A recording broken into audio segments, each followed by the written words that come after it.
ഇന്ന് എന്താ ആഗ്രഹമായിട്ട് വന്നേക്കുന്നേ? Vintage hand crafted musical ആയിട്ടാണ് ഈ കാണുന്നത്. ഇത് 10 പൗണ്ട് പറഞ്ഞ്, പക്ഷെ പുള്ളിക്കാരത്തി സമ്മതിച്ചില്ല. ഒരു 9 പൗണ്ടിന് ലാസ്റ്റ് കിട്ടിയത്. ഇതിന്റെ പിന്നിൽ വലിയൊരു കഥയുണ്ട്. ഇത് വന്ന അമ്മാമ്മയുടെ ഒരു സ്റ്റോറി ഉണ്ട്. അടിപൊളി സ്റ്റോറിയാണ്, ഞാൻ പറഞ്ഞുതരാം. പിന്നെ മ്യൂസിക്കൽ ഇത് എങ്ങനെയാണ് വർക്ക് ചെയ്യുന്നത് ഞാൻ കാണിച്ചു തരാം.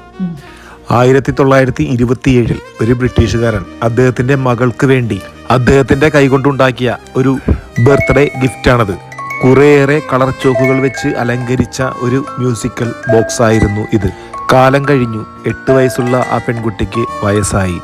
അങ്ങനെ ഈ മ്യൂസിക്കൽ ബോക്സ് കൈകാര്യം ചെയ്യുവാനുള്ള ഓർമ്മ പോലും ഇല്ലാതെയായപ്പോൾ ആ അമ്മാമ്മയുടെ മകൾ ഈ മ്യൂസിക്കൽ ബോക്സ് ഉപയോഗിക്കുവാൻ തുടങ്ങി. പക്ഷേ അപ്പൂപ്പൻ കൊടുത്തതിനോട് അത്ര അറ്റാച്ച്മെന്റ് വരില്ലല്ലോ. സ്വന്തം ഫാദർ ആയിരുന്നെങ്കിൽ ഒരു പക്ഷെ അറ്റാച്ച്മെന്റ് കൂടിയേനെ. അങ്ങനെ ഈ സാധനം കാർ ബൂട്ടിലെത്തി.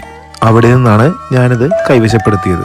പക്ഷേ ഇതിന്റെ വില എന്താണെന്ന് ആ മകൾക്കേ പറയാൻ കഴിയൂ. ആ മകൾക്ക് ഓർമ്മയുണ്ടായിരുന്നെങ്കിൽ ഇതിന്റെ ശരിക്കുള്ള ആ ഒരു എഫേർട്ട് എന്താണെന്ന് അദ്ദേഹത്തിനേ പറയാൻ കഴിയൂ. കാരണം അദ്ദേഹമാണ് ഇതുണ്ടാക്കിയത്.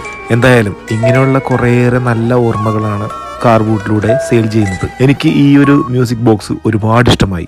കാരണം ഇതൊരു വിന്റേജ് മ്യൂസിക്കൽ ബോക്സ് മാത്രമല്ല, ഇത് ഒരു അപ്പന് മകളോടുള്ള ഒരു സ്നേഹമാണ്. എറിക് എന്ന അദ്ദേഹത്തിൻ്റെയും ജെനി എന്ന മകളുടെയും ഓർമ്മയ്ക്കായിട്ട് ഇത് എൻ്റെ കയ്യിലിരിക്കട്ടെ.